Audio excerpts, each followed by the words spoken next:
कहानी में आपको दिखाएंगे कि कैसे बारिश और बाढ़ ने पूरे देश को हिलाकर रख दिया है। कहीं पहाड़ टूटकर बिखर रहे हैं तो कहीं पुल तेज बहाव में बह गए हैं।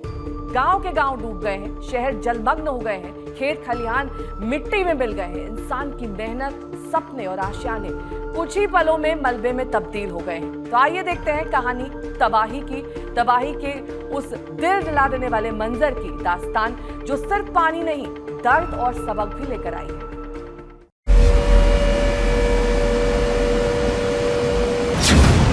पहली बार हुआ इतना ना होता था, लेकिन इतना रोड का नुकसान नहीं था होता है। पैदल रास्ता नहीं, ये तो मतलब पक्का रोड था।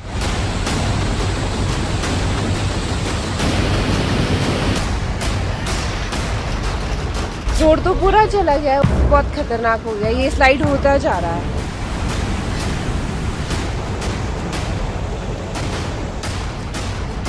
पूरा बादल बादल फट गया, रोड ब्लॉक है, पैदल निकल जाए घर से।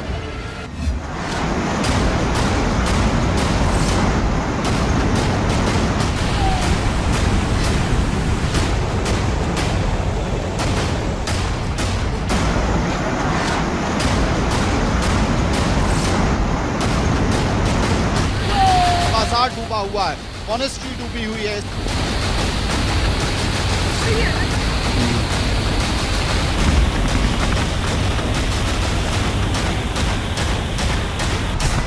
पुल सब बह गया। आज हम आपको दिखाने वाले हैं तबाही के वो मंजर जिन्हें देखकर आपकी रूह कांप जाएगी। देखेंगे कैसे आसमान से बरसे पानी ने पहाड़ों को तोड़ कर रख दिया, कैसे नदियों का उफान बड़े बड़े पुल बहा ले गया।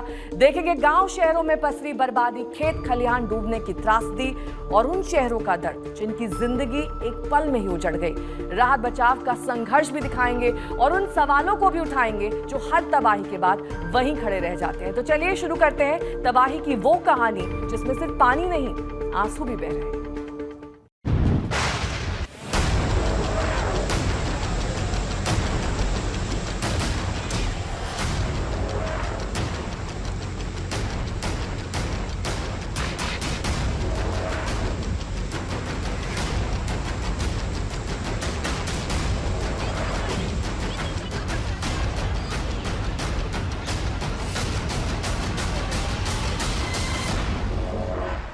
पहाड़ों से आ रही इन तस्वीरों को देखकर हर कोई हैरान है। ऐसा कई दशकों बाद हुआ जब चार धाम की यात्रा भी बंद है और जम्मू में वैष्णो देवी का मंदिर भी।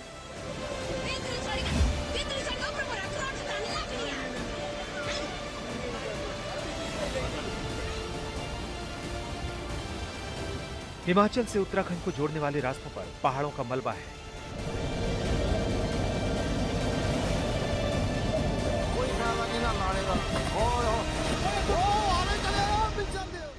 जम्मू से हिमाचल पहुंचना मुश्किल हो गया है।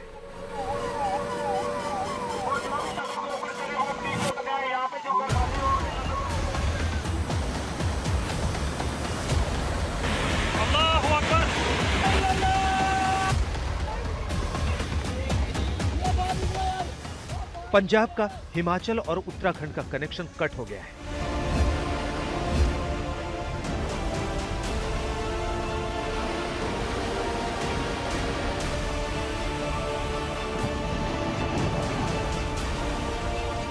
यूपी और बिहार में बाढ़ और बारिश की वजह से सितंबर में भी हजारों गांव जलमग्न हैं।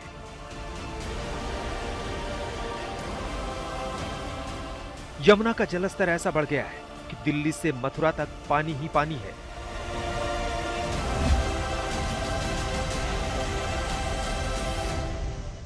तबाही की इस कहानी में हम देखेंगे कैसे बड़े बड़े पहाड़ पलक झपकते ही टूटकर बिखर रहे हैं।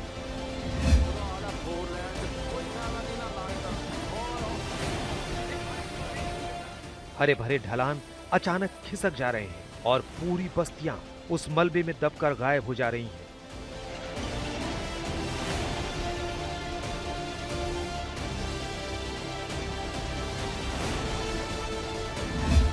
सभी लोगों से निवेदन है, पानी काफी बढ़ रहा है, गंगा मैया उफान पे है। मानी हर आदमी परेशान था कि भाई कहीं भी कुछ हो सकता है। अभी 2 दिनों से लगातार भूस्खलन हो रहा है यहाँ पर।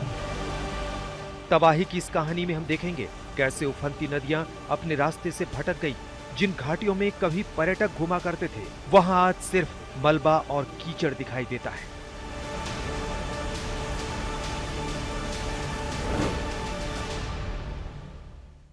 पूरा ये मान के चलो, जहाँ कहाँ देखो बस आवाज ही आ रही थी, पूरा अंधेरा था। यहाँ से लेकर अभी छेना घाट तो पूरा चला गया। कम से कम 8 या 10 मकानें थी वहाँ, सारी की सारी चले गई हैं। कम से कम ये खबर आ रही है कि 7 या 8 लोग वहाँ अभी लापता है, बिल्कुल भी पता नहीं चल रहा उनको। आपका तो बहुत भयंकर है सर पूरे, क्योंकि हमारे पूरे गांव जो है उनकी जो मेन कनेक्टिविटी थी, जो एक ही मार्ग है, और ये पूरा बंद हो चुका है। यहाँ से भी और उस साइड से भी, जो तालजमड़ साइड है वहाँ भी पूरा वॉश आउट हो चुका है। और जो हमारा गांव यहाँ पे नज़दीकी में है पार्टियों, उसके पीछे से 3 लैंडस्लाइड है वही है। तबाही की इस कहानी में देखेंगे कैसे लोहे और सीमेंट से बने मजबूत पुल भी पानी के तेज बहाव के सामने टिक नहीं पाए।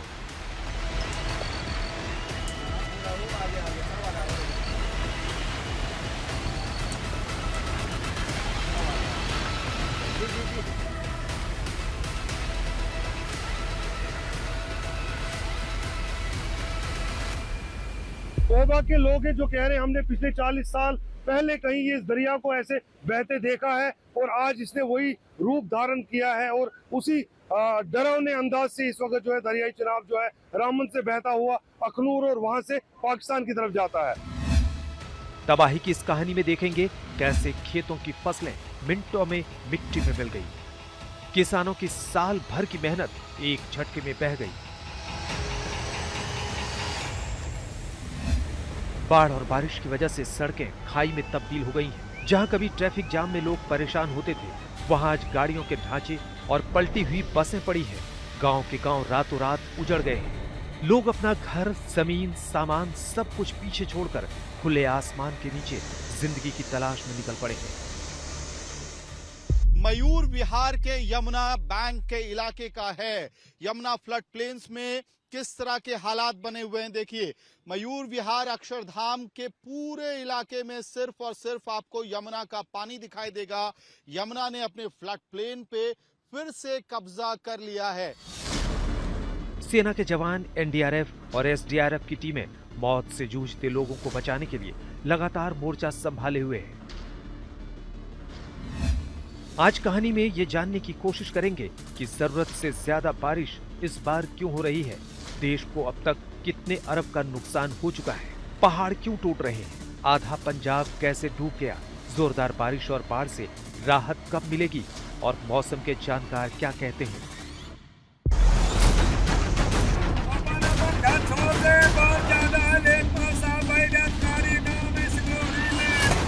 पूरे देश में बाढ़ और बारिश से हुई तबाही के बाद लाखों लोगों की जिंदगी बदल गई है। जिन घरों में कभी खुशियों की रोशनी जलती थी, वहां आज सिर्फ अंधेरा और खामोशी है। जिन चेहरों पर मुस्कान थी, वहां आंसुओं की नमी है।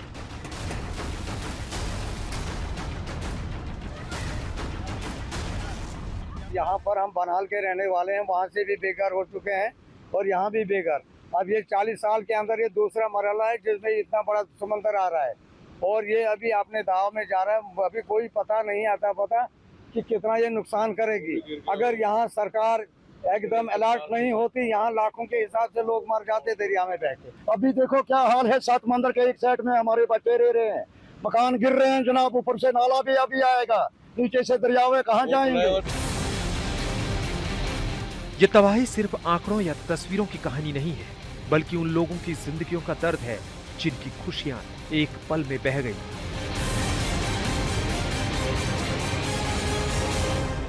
पहाड़ों से लेकर मैदानी इलाकों तक इस सैलाब ने साफ कर दिया कि प्रकृति के आगे इंसान की ताकत कितनी छोटी है।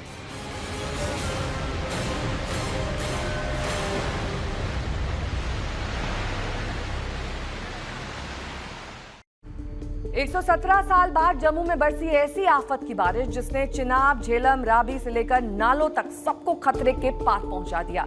घरों में पानी घुस गया, सड़क पर सैलाब उमड़ पड़ा और जगह जगह लैंडस्लाइड और क्लाउड बर्स्ट ने तबाही मचा दी। लेकिन जम्मू अकेला नहीं है, हिमाचल और उत्तराखंड भी इस वक्त कुदरत के कहर से जूझ रहे हैं। कहीं पहाड़ दरक रहे हैं, कहीं पुल बह गए हैं, हजारों परिवार बेघर हो गए हैं, सैकड़ों जानें चली गई हैं, अरबों की संपत्ति खाक हो गई है। सवाल यही है कि या ये सिर्फ बरसात है या फिर कुदरत की चेतावनी।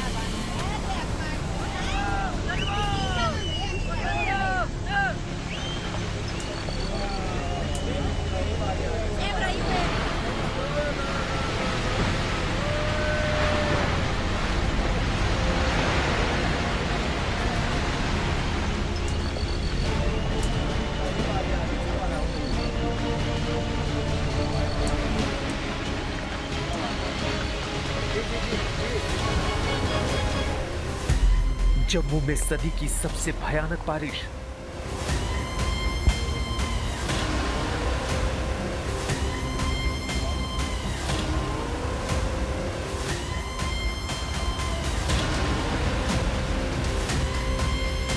ये जो पूरा स्थान है ये एक सड़क थी, लेकिन पूरी तरह से सड़क ढह चुकी है। यहाँ पर गाड़ियां भी आप देख सकते हैं मलबे में गिरी हुई है। चिनाब, झीलम, रावी, बरसाती नाले सब खतरे के पार।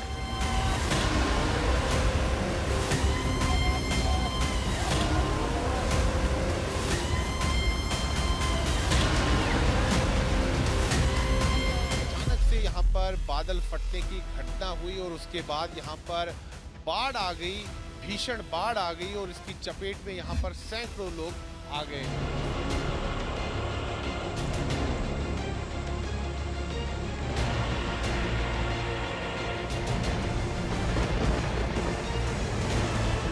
हिमाचल या फिर उत्तराखंड, हर जगह हाहाकार।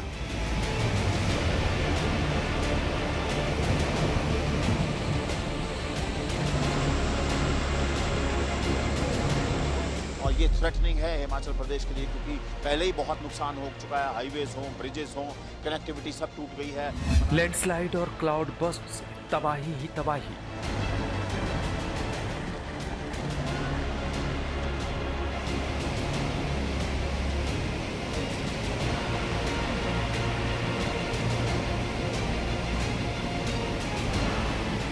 दुकानें किस तरह बैठ गई हैं, ये सारी दुकानें डैमेज हो चुकी हैं बुरी तरह। ये दुकानें हवा में लटक रही हैं। इस साल जम्मू कश्मीर में तबाही वाला मॉनसून आया, ऐसी तबाही जो 117 साल पहले आई थी।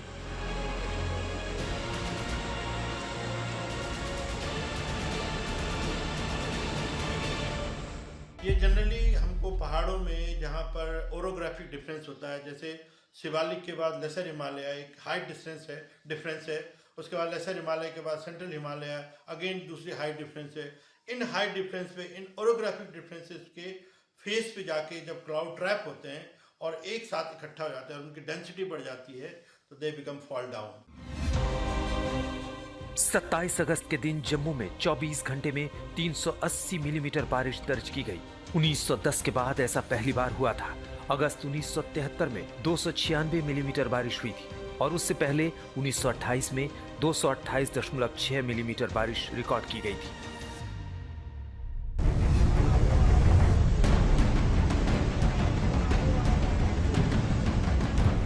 अगस्त में बारिश ने तबाही का रूप ले लिया था। ऐसा लगा कि सितंबर में शांति होगी, लेकिन हर दिन जैसे ही अलर्ट किया जाता है, लोगों की धड़कनें बढ़ने लगती हैं।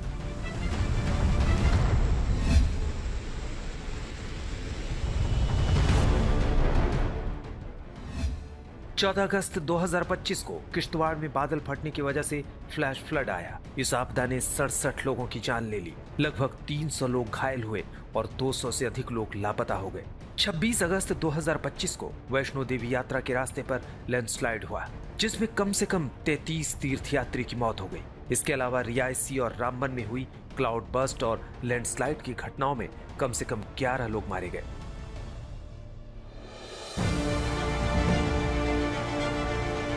लोगों का कहना है कि पिछले 10 सालों में ये सबसे भयंकर बारिश, बाढ़ और लैंडस्लाइड का दौर है। बाढ़ की वजह से 2014 में ही तबाही आई थी।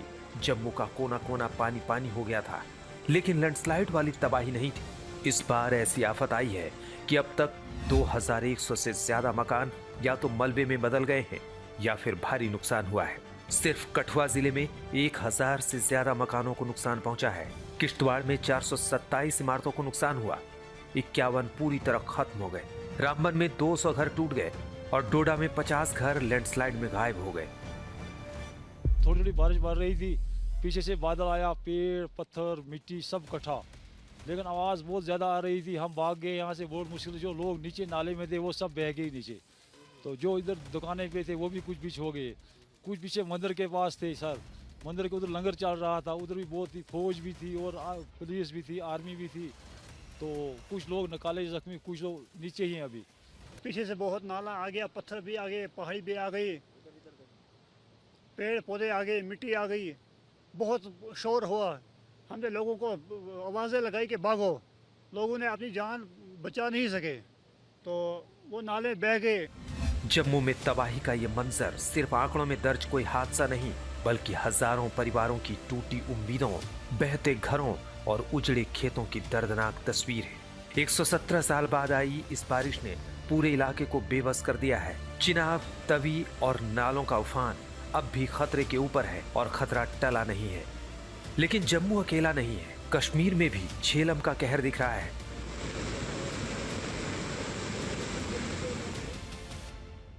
अचानक से यहाँ पर बादल फटने की घटना हुई और उसके बाद यहाँ पर बाढ़ आ गई, भीषण बाढ़ आ गई और इसकी चपेट में यहाँ पर सैकड़ों लोग आ गए। इस समय आप देख सकते हैं यहाँ की तस्वीरें, देखिए आप, तबाही का मंजर है इस त्रासदी का।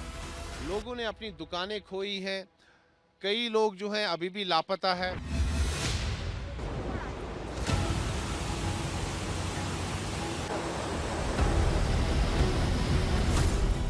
जम्मू कश्मीर के अलावा हिमाचल प्रदेश भी इस वक्त तबाही की मार झेल रहा है। वहां भी पहाड़ टूट रहे हैं, सड़कें बह रही हैं और लोग जिंदगी बचाने के लिए जूझ रहे हैं।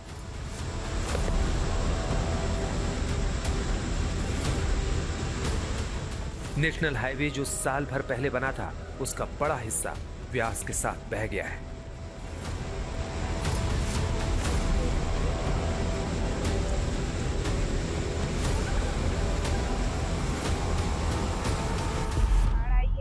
एक हफ्ता हो गया हुआ है और ये हमारा घर इधर भी है, इधर भी है, यहाँ हम जा नहीं सकते हैं और पानी बीचों बीच आ रहा, हमारा सामान इसके अंदर फंसा हुआ है। हम किसी और के घर में रह रहे हैं। हमारी यही है प्रशासन से कि हमारा खट को बीच में ले जाए ताकि हम अपना सामान निकाल सके। बारिश जो है भूस्खलन ऊपर हाइट में हुआ था, जिससे कि यहाँ का जल स्तर जो है नदी का बहुत ज्यादा बढ़ गया था, जिससे कि यहाँ पर सारा पूरा जो मार्केट है हमारी तबाह हो गई। यहाँ पर सारी जो रेडिया है सारी बह गई है और खड ने अपना सारा जो है दूसरी ओर को पूरा बस स्टैंड साफ कर दिया। मेरे पास नीचे खाद आई हुई है। हाँ जी। और अब यहाँ नीचे भी सामान उसको निकाल नहीं सकते, जब बाहर निकालेगा उस गार्ड को तब मिलेगा।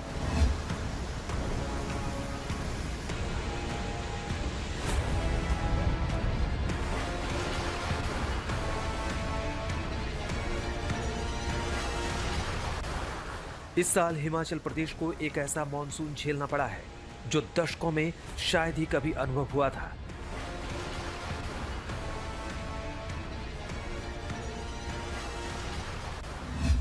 मौसम विभाग के आंकड़ों के अनुसार अगस्त 2025 में हिमाचल में पश्चिमोत्तर भारत में सबसे अधिक बारिश दर्ज की गई, 431.3 मिलीमीटर, जो पिछले 76 वर्षों में अगस्त की सबसे भारी बारिश थी। जून से सितंबर तक पूरे क्षेत्र में 34.4% अधिक बारिश हुई, जबकि पूरे भारत में औसत वृद्धि सिर्फ 6.1% रही। यही नहीं, 2025 का ये मॉनसून अब तक का सबसे विनाशकारी साबित हुआ है।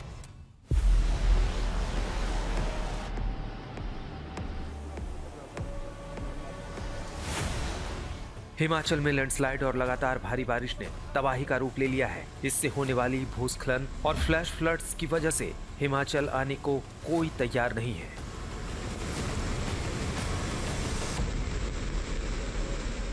आप देख सकते हैं ओल्ड मनाली है ये, और कितना यहाँ पे डेवस्टेशन हुआ है, कितना डैमेज हुआ है कि एक पूरा पुल जो था, जो कनेक्ट करता था इस एरिया को, वो पूरा पुल जो है नीचे बैठ गया है, डैमेज हो चुका है, टोटली नॉन मोटरेबल रह गया है और लोग जो है यहाँ क्रॉस करके जा रहे हैं। और इस तरफ आप देखिए कि अगर तस्वीरें, तो ये दुकानें किस तरह बैठ गई हैं। ये सारी दुकानें डैमेज हो चुकी हैं बुरी तरह, ये दुकानें हवा में लटक रही हैं। लैंडस्लाइड और क्लाउड बस्ट से हिमाचल प्रदेश में अब तक 341 लोगों की मौत हुई है। इंफ्रास्ट्रक्चर को लगभग 3000 करोड़ का नुकसान हुआ है। सड़कों और राष्ट्रीय राजमार्गों पर भारी तबाही हुई है। पीडब्ल्यूडी विभाग को 2093 करोड़ का नुकसान हुआ है। जल शक्ति विभाग को 1147 करोड़ का नुकसान हुआ है। बिजली विभाग को लगभग 139 करोड़ का नुकसान हुआ है।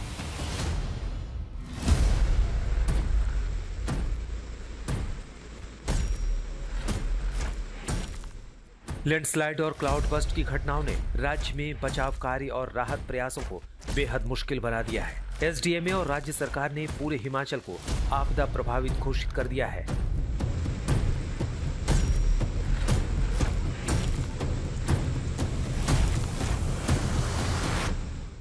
और यही हाल उत्तराखंड का भी है। इसी साल उत्तराखंड में बाढ़ और बारिश ने ऐसा कहर ढाया कि ये दशकों में सबसे विनाशकारी मॉनसून साबित हुआ है। सभी लोगों से निवेदन है, पानी काफी बढ़ रहा है, गंगा मैया उफान पे। 2013 के भयंकर केदारनाथ त्रासदी के बाद ये पहला ऐसा समय है जब राज्य इस तरह प्राकृतिक आपदा में फंसा हुआ है।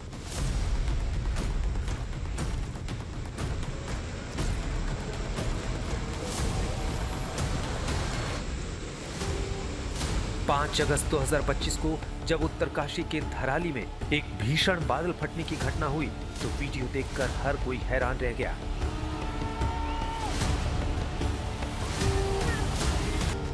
कुछ ही सेकंड में पूरा का पूरा इलाका गायब हो गया।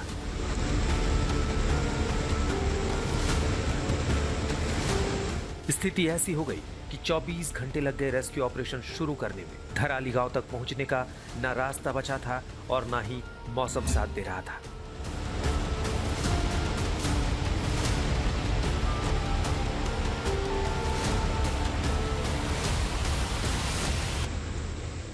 सब लोग यहाँ खड़े थे, ये पानी को देख रहे थे हम, तो एकदम अचानक से ऊपर से आवाज़ आई, काफ़ी ख़तरनाक आवाज़ थी। तो वो जब हमने किसी ने ऊपर से आवाज़ मारी, अगर वो ऊपर से आवाज़ नहीं मारते तो सब यहीं दबे हुए होते एक तरफ से। तो उन्होंने आवाज़ मारी, काफ़ी लोग तो भाग गए और कुछ लोग दबे थे। सरकारी आंकड़ों के मुताबिक सिर्फ 7 लोगों की मौत हुई, लेकिन चश्मदीदों के मुताबिक मरने वालों की संख्या कहीं अधिक थी। कितने लोग लापता हो गए, कोई सटीक आंकड़ा नहीं है। राज्य सरकार के मुताबिक इस मॉनसून में अब तक तबाही की वजह से 75 लोग जान गंवा चुके हैं। उत्तराखंड में रोजाना लैंडस्लाइड की घटनाएं हो रही हैं। ऐसे कई वीडियो सामने आ रहे हैं जिसमें लोग बाल बाल बचते हुए नजर आ रहे हैं।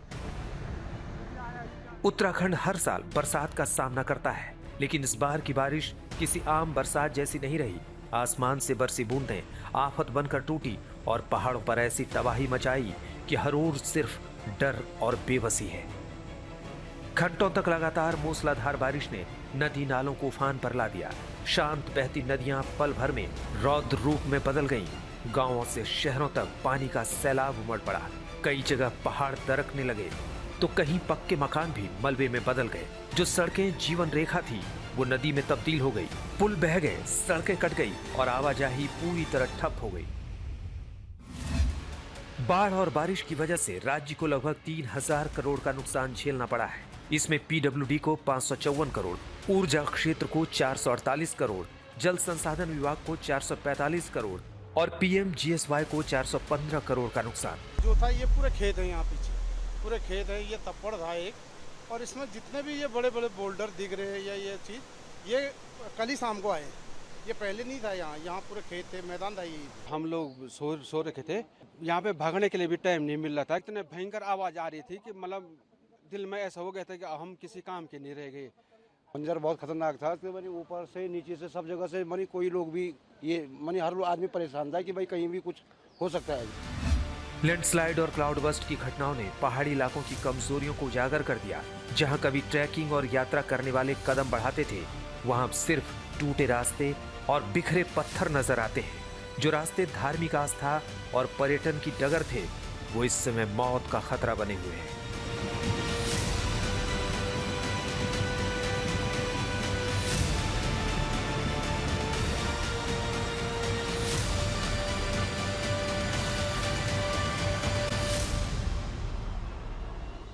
पंजाब, वो जमीन जो कभी हरी भरी फसल से लहलहाती थी, आज पानी के समंदर में डूब गई है। आसमान से बरसी आफत ने खेतों को बर्बाद कर दिया है, घर उजाड़ दिए हैं और लोगों की जिंदगी को संकट में डाल दिया है। बाढ़ का पानी गांव-गांव में कहर बरपा रहा है। सड़क से लेकर खलिहान तक तबाही की तस्वीर साफ दिखाई दे रही है। प्रशासन रेस्क्यू और राहत में जुटा हुआ है, लेकिन हालात बेकाबू हो गए हैं क्योंकि ना बारिश रुक रही है और ना ही बांधों में बढ़ता पानी।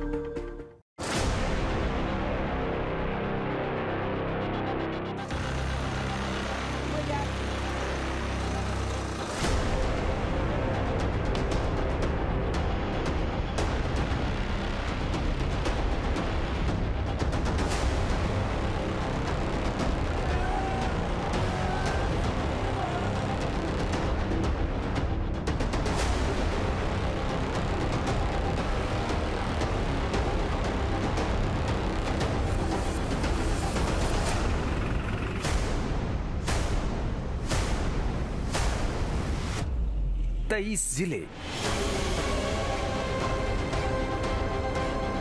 1655 गांव, 37 मौत,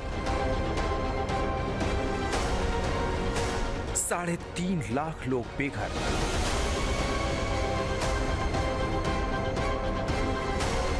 1,75,000 हेक्टेयर में फैली फसल बर्बाद,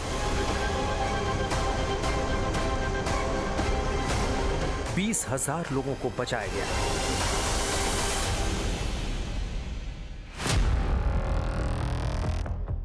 ये कहानी है पंजाब में तबाही की।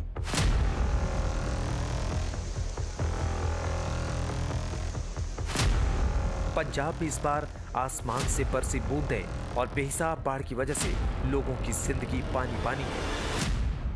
खेत, खलिहान, गांव और शहर सब पानी में डूबे नजर आ रहे हैं। बहुत ज्यादा नुकसान होया, कुछ विच बंदे भी रुड़ गए। अच्छा, हाँ। 2-3 जनानियां रुड़ियां ने। बहुत नुकसान होया। एक जनानी खुद बैठ दी, 2-3 औरतें भी बह गई पानी में। हम छत पे ठहरते हैं, वो तरपाल लगाई है। अच्छा, ये बताइए खाने पीने के लिए कुछ है वहाँ? ना, ऐसे मिल रहा है, इधर उधर सूट के जाते हैं ऐसे। 12:15 ਵਜੇ ਹੋਈ ਹੈ ਜੀ ਘਟਨਾ ਸਰ। ਅਸੀਂ ਸੁੱਤੇ ਪਏ ਸੀਗੇ, ਸਾਡੇ ਉੱਪਰ ਛੱਤ ਡਿੱਗ ਗਈ ਜੀ ਤੇ ਬਾਹਰ ਮੈਂ ਆਵਾਜ਼ ਮਾਰੀ ਤਾਂ ਸਾਰੇ ਮੇਰੇ ਚਾਚੇ ਤਾਏ ਤੇ ਭੈਣ ਭਰਾ ਆ ਕੇ ਸਾਨੂੰ ਛੱਤ ਦੇ ਨੀਚੋਂ ਕੱਢਿਆ जी। जरूर सर, ऐसा है, पहले तो खाने की बहुत जरूरत थी, खाने पानी की बहुत दिक्कत थी, पशुओं के लिए चारा भी नहीं था इधर, क्योंकि चारा तो बिल्कुल खत्म हो चुका है। आप देख रहे हैं जी, इतनी फसलें थी सारी बर्बाद हो गई हैं और पशुओं के लिए भी चारा खत्म हो गया है। चारा तो चलो अपना तो गुजारा हो रहा है, खाने के लिए घर में पड़ा होता है, लेकिन पशुओं के लिए बहुत कम है यहाँ।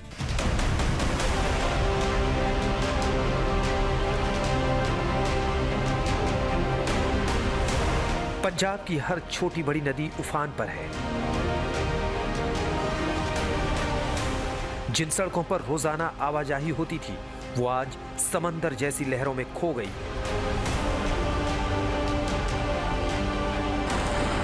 घरों की दीवारें दरक गई हैं, पुल बह गए हैं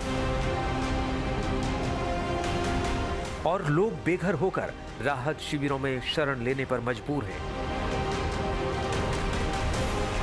जथेबंदी है, कितने गांवों के लोग इस वक्त यहाँ पर मौजूद हैं? यहाँ पर हम अभी बैठे हुए हैं चिम्यारी दाना मंडी में।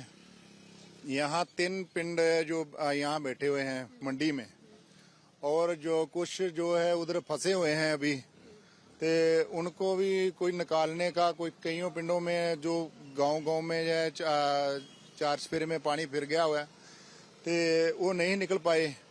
उनको वहाँ पे ही खाना जो प्रोवाइड करा रहे हैं। मैं देख रही हूँ यहाँ गैस सिलेंडर पतीले सब रखा हुआ है, तो आप लोग यहाँ बना रहे हैं खाना? जी, यहाँ भी बन रहा है, यहाँ चाय वगैरह बन रहा है, बाकी जो प्रसादा है पीछे से पिंड से बन के आ रहा है। यहाँ गाँव जहाँ पर पानी नहीं आया, यहाँ पर नहीं पानी आया। अमृतसर आप लोग कितने दिन से यहाँ बैठे हुए हैं? हम 3-4 दिन से, तो हम यहाँ से निकलते हैं तो आप लोगों को देख ही लेते हैं। जी, 6 दिन हो गए हमको यहाँ पर बैठे हुए। और यहाँ पर जितनी सामग्री है वो कहाँ से आ रही है? ये तो सारी मान लो भी जी पिंड से आ रही है। पिंड पीछे से जथेबंदी आ साड़ी किसान नौजवान संघर्ष कमेटी दी है, उनसे आ रही है। पीछे की साइड 3 गांव के लोग हैं जिन्होंने यहाँ पर शरण ली हुई है। ये वो गांव है जो पूरी तरह से डूब चुके हैं, जिसका जिक्र मैं कर रही थी। डेरे अपनी अपनी ट्रॉलियों में वो लोग आए हैं, जो सामान मिल पाया निकाल पाए वो लेकर ये लोग यहाँ पहुंच गए हैं। इसके अलावा यहाँ पर आप देख सकते हैं कि पानी की बोतलें, क्योंकि हम शुरू से डे 1 से ही आपको दिखा रहे हैं कि सबसे ज्यादा जो दिक्कत हो रही है, किल्लत हो रही है, वो पीने के पानी की हो रही है। यहाँ पर पीने के पानी की बॉटल्स, पैकेट सब कुछ यहाँ पर रखे हुए हैं। पंजाब का ये मंजर सिर्फ पानी का नहीं बल्कि हजारों परिवारों की टूटती उम्मीदों का है। किसानों की मेहनत खेतों में लहलहा रही थी, लेकिन बारिश और बाढ़ ने सब कुछ तबाह कर दिया। जिन खलिहानों में सोने जैसी फसलें होती थी वहां अब सिर्फ पानी ही पानी है।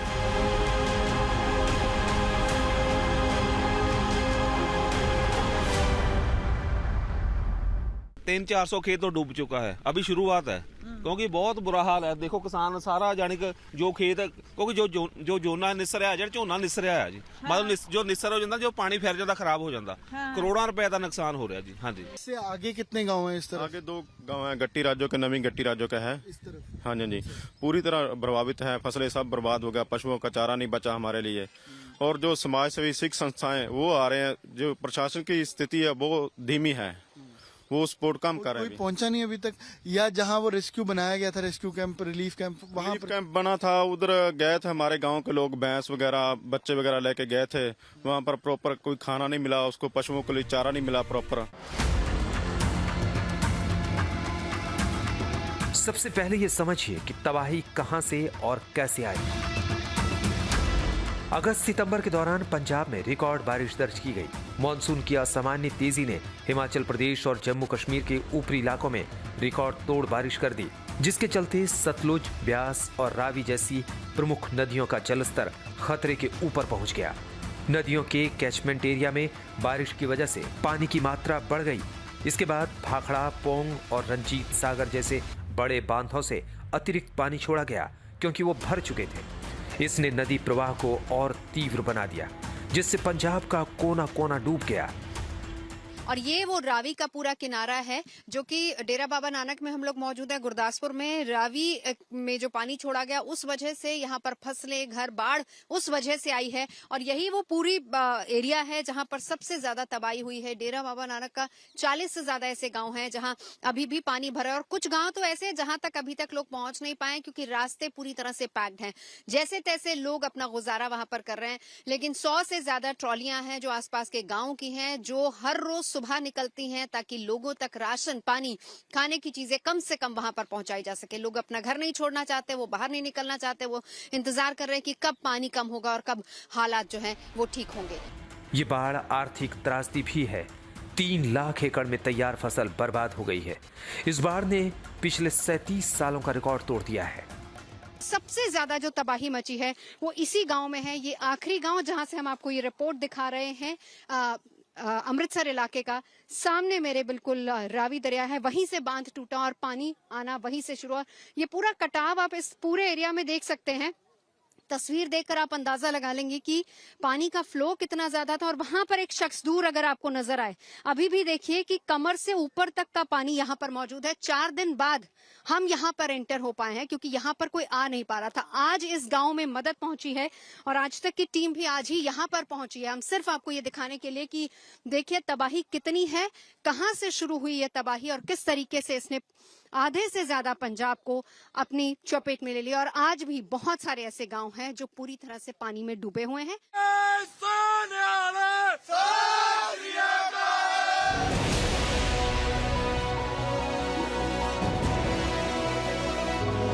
पंजाब इस वक्त बाढ़ की मार झेल रहा है। गांव के गांव पूरी तरह पानी में डूबे नजर आ रहे हैं। बाढ़ के चलते लोग पलायन को मजबूर हैं। लेकिन कुछ ऐसे भी हैं जो घर छोड़ना नहीं चाहते। उनका कहना है कि पानी तो निकल जाएगा, लेकिन चोरी हो गई तो जिंदगी भर की कमाई चली जाएगी। चार मेंबर इन्होंने किए रेस्क्यू। तो अभी क्या हालात है? जैसे आपके यहाँ पे आपने बांध लगा रखा है, बाढ़ लगा रखी है पानी को रोकने के लिए। बांध इसलिए लगाया था क्योंकि पानी घर अंदर जा रहा था, इसलिए क्योंकि अंदर सामान है, फिर वो निकाला नहीं जा सकता इतनी जल्दी। ऊपर से बारिश है, कमरे भी पानी नीचे आ रहा है छत से, इसलिए। बाढ़ की वजह से कई गांव शहरों से कट गए हैं। बुरी तरह लाखों लोग फंस गए हैं। लोगों तक मदद पहुंचाना मुश्किल हो रहा है, इसलिए ड्रोन के जरिए राहत सामग्री पहुंचाई जा रही है। बाढ़ और बारिश ने पंजाब की अर्थव्यवस्था को गहरा झटका दिया है। कृषि, सड़क और घर हर स्तर पर नुकसान हुआ है। प्रशासन और बचाव दल लगातार राहत कार्य में जुटे हैं, लेकिन सामान्य स्थिति लौटने में वक्त लगेगा। इस त्रासदी ने न सिर्फ हजारों परिवारों को बेघर किया, बल्कि नीतियों और योजनाओं की खामियों को भी उजागर कर दिया है। दिल्ली में यमुना के पानी का स्तर खतरे के निशान से 1 मीटर ऊपर बह रहा है। इससे यमुना बाजार, तिब्बत मोनास्ट्री, मयूर विहार और अक्षरधाम मंदिर के पीछे तक पानी पहुंच चुका है।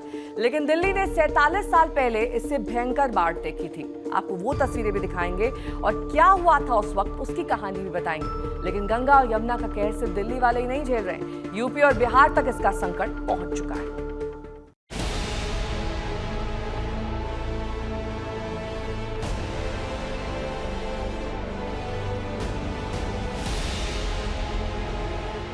ड्रोन से ली गई ये तस्वीर बताती है कि इस वक्त दिल्ली की तस्वीर क्या है। यमुना के उफान और लगातार बरसात ने दिल्ली को बाढ़ के संकट में ला खड़ा कर दिया है।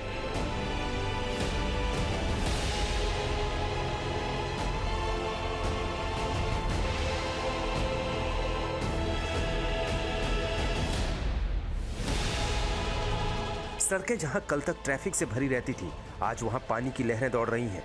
जिन गलियों में लोग आराम से पैदल चलते थे, वहां नावें तैर रही हैं।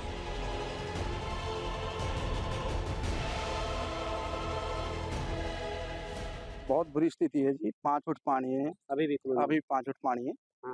और कम से कम 4000 आदमी मतलब जो यहाँ से शिफ्ट कर गए हैं। कम से कम 1000 घर यहाँ पे हैं। कब्रस्तान यहाँ है, दरगाह यहाँ सब डूबी पड़ी। कितना फीट आपके घर में पानी? मेरे घर में 4 फीट पानी चला गया। अच्छा, 4 फीट पानी। तो सामान वगैरह का भी नुकसान है? सब बेड, अलमारी, खाना पीना सब खत्म हो गया।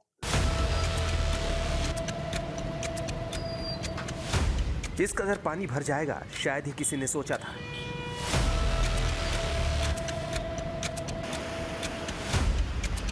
नदी का जलस्तर लगातार बढ़ता जा रहा है और देखते ही देखते यमुना का पानी शहर के अंदरूनी इलाकों तक पहुंच गया। टेंट सिटी बनाई गई, राहत कैंप खोले गए, लेकिन मुश्किलें यहीं खत्म नहीं हुई। टेंट सिटी तक पानी पहुंच चुका है। 2 आदमी गया, लड़की एक बच्चा चला गया। मैं कहा जब मेरा सामान कोई ले लेगा, सामान के चक्कर में नहीं गया। अच्छा, तो कौन मतलब आपके बेटे थे? बेटे ने बताया था कि गया। 1978 में यमुना में 207.49 मीटर पानी होने के बाद बाढ़ आ गई थी। लोग दिल्ली में विस्थापित होने के लिए मजबूर हुए थे। 2 साल पहले 2023 में 45 सालों का पुराना रिकॉर्ड यमुना ने दिया था।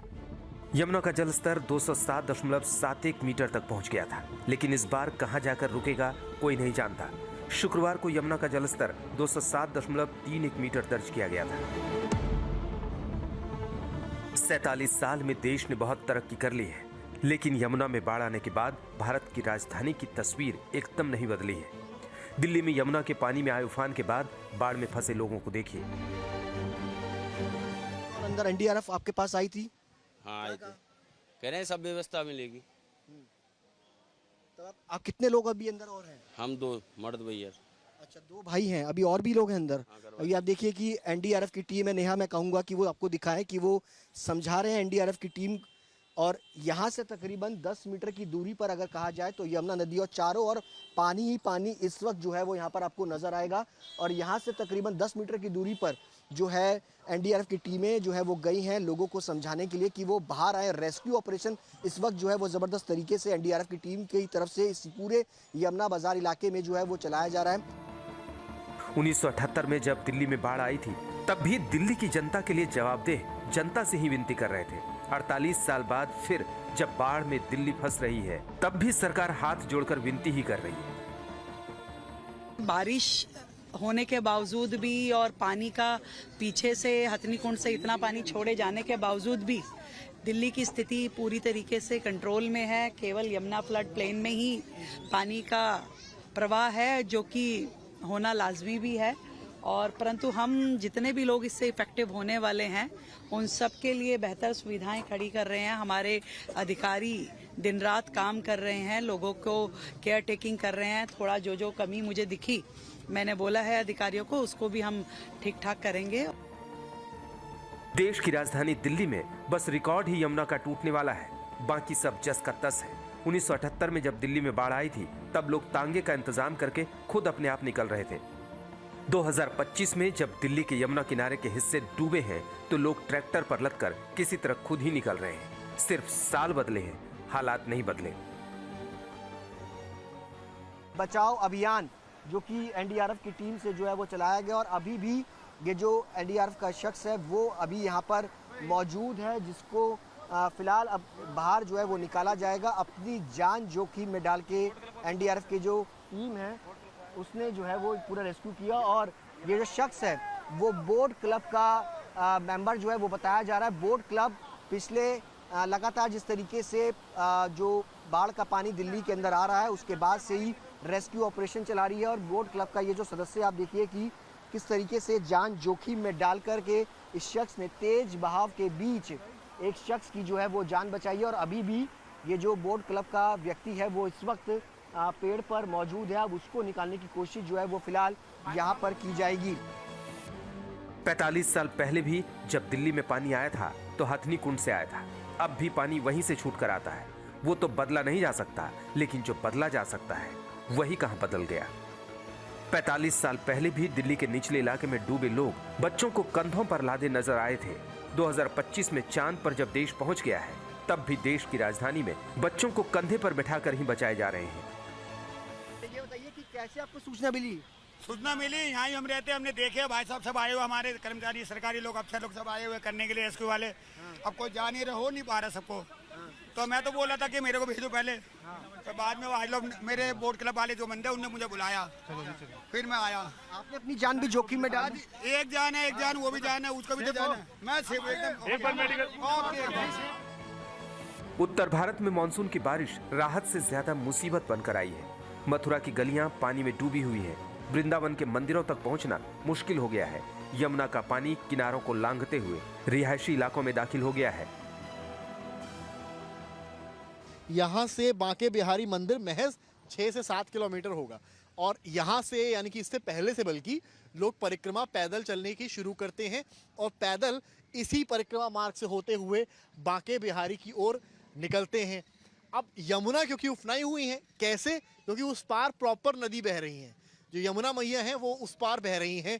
अब प्रवाह जो पानी का है वो इतना तेज है कि अब वो वृंदावन की कुल मिलाकर सड़कों तक आ गया है। आप मेरे भी इर्द गिर्द अगर देखेंगे तो तमाम बाइक्स जो पीछे से निकल रही हैं, बाइकर्स अपने पैरों को ऊपर कर रहे हैं क्योंकि अपने आप को पानी से, बाढ़ के पानी से बचाना है। और क्योंकि यहाँ पर परिक्रमा अभी भी जारी है लेकिन बाढ़ का सितम जो है वो हावी है। आप अंदाज़ा लगाइए, यहाँ आपको तमाम सांप भी नजर आएंगे।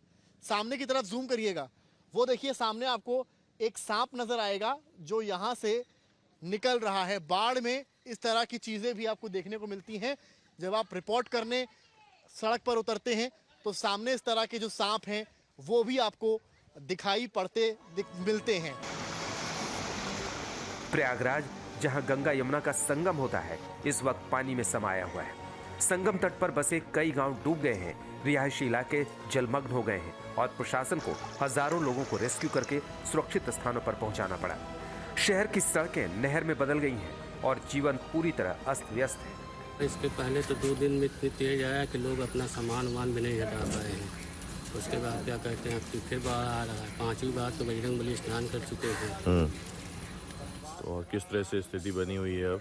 स्थिति तो बहुत खराब है। इधर जो रोज दुकानें लगाते हैं उनका जीना हराम है एकदम। जल स्तर इतनी तेज बढ़ रहा है कि आदमी जो है इसमें परेशान हो गया है। और ख़ास तौर से जो बघाड़ा का जितने भी मकान हैं बने हुए हैं वो तो 2 महीने से डूबे हुए हैं और आगे कटने नाम ही नहीं ले रहा है। वाराणसी की तस्वीर भी कुछ अलग नहीं है। गंगा का जलस्तर बढ़ने से घाट डूब गए हैं। सभी घाटों की सीढ़ियां पानी में समा चुकी हैं। पूजा अर्चना करने वाले श्रद्धालुओं के लिए जगह नहीं बची। लोगों को इतना दिक्कत हो रहा है वहाँ पर इसके कारण, बाढ़ के कारण। हम ही नहीं, पूरे समस्त तीर्थ यात्री, चाहे शव यात्री हों, सवदा में आए हुए यात्री हों, चाहे तीर्थ यात्री हों, सर इतना कष्ट वहाँ पर हो रहा है, हम वो क्या बताएं। यूपी की तरफ बिहार का भी हाल है। उत्तर बिहार के कई जिलों में नदियां उफान पर हैं। कोसी, गंडक और बागमती जैसी नदियों ने गांवों को चारों तरफ से घेर लिया है। भागलपुर, मुंगेर में हजारों एकड़ खेत खलिहान जलमग्न हो गए, घर टूट गए और हजारों परिवार सुरक्षित जगहों की तलाश में हैं। हर साल बाढ़ आती है, लोग तबाह होते हैं, लेकिन हल कब निकलेगा, ये सवाल अब भी खड़ा है।